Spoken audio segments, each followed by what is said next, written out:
ভোরের আগমনী সোনার আলোয় জাগবে পৃথিবী। তখন এদেশের রাজা, দেশের মধ্যে তখন নানা কুসংস্কার, অভাব অনটন ও নানা সমস্যায় জর্জরিত দেশের জনসাধারণ, ধর্মে গোড়ামি ও কুসংস্কার রন্ধ্রে রন্ধ্রে। এমন সময়ে দরিদ্রের ঘরে জন্মগ্রহণ করেন ঈশ্বরচন্দ্র বন্দ্যোপাধ্যায়।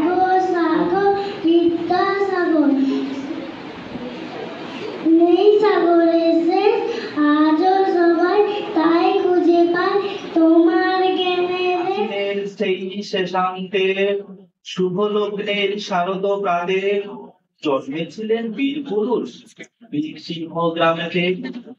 নামটি সবার সেনা পরিচিত, পরিচিত তার মূর্তি, বর্ণ পরিচয়ের প্রথম পাতায় ভেসে ওঠে চিত্রটি। মহান মনীষী, মহান পুরুষ আমাদের বাঙালির মনে আজীবন তার প্রভাব রেখে যাবেন। আমাদের শিক্ষার্থীরা আজীবন এই মহান পণ্ডিত বিদ্বান পুরুষের দ্বারা উপকৃত হয়ে এসছে।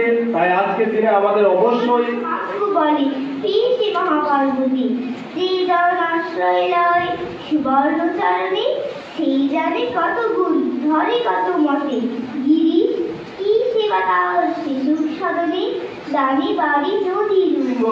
মেদিনীপুর কলুলা পশ্চিম মেদিনীপুর জেলা, কিন্তু না বীরসিংহ গ্রামে জন্মগ্রহণ করলেও বর্তমানে যেটা ঘাটাল মহকুমার অন্তর্গত পশ্চিম মেদিনীপুর জেলার বীরসিংহ, যেখানে বিদ্যাসাগর জন্মেছিলেন তখন ছিল আরামবাগ মহকুমার অন্তর্গত এবং হুগলি জেলার অন্তর্গত একটি স্থান বীরসিংহ।